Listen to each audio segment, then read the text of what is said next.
եթե ինքը հրաման չի տվել պրիվետ ռոպ ասելու համար տնեցիկին էլ վնասթան, այդ նշանակում է ինքը ուրեմն չպետքա հրաման տար, որ ասենք ինչ որ փողոցում պատահական մարդու վնասեն, հա, ասում եմ, եթե մենք ուրեմն ելնում ենք ուրեմն խելագարության կանխավարկածից, ապա դա օքեյ ընդունելի է Ռոբերտ Քոչարյանի փաստարկը։ Իսկ եթե լուրջ տրամաբանությամբ ենք շարժվում, ապա դա այն ինչ որ ասվել է, դա ֆարս է։ Ու մեծ առումով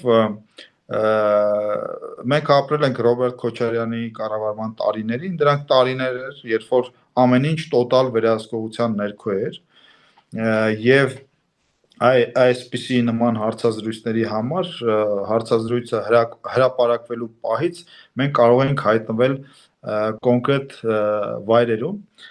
եւ նույնիսկ Սերժ Սարգսյանի կառավարման տարիները համեմատելի չեն խոսքի ազատության առումով, նույնիսկ Սերժ Սարգսյանի կառավարման տարիները համեմատելի չեն եւ մի տեսակ երևի Ռոբերտ Քոչարյանի մոտ հիշողության կորստի խնդիր կա, իսկ ես կարծում եմ, որ իրականում այդ խնդիրը չկա, Ռոբերտ Քոչարյանը միտումնավոր խեղաթյուրում է իրականությունը, մարդ, որը տոտալ վերահսկում էր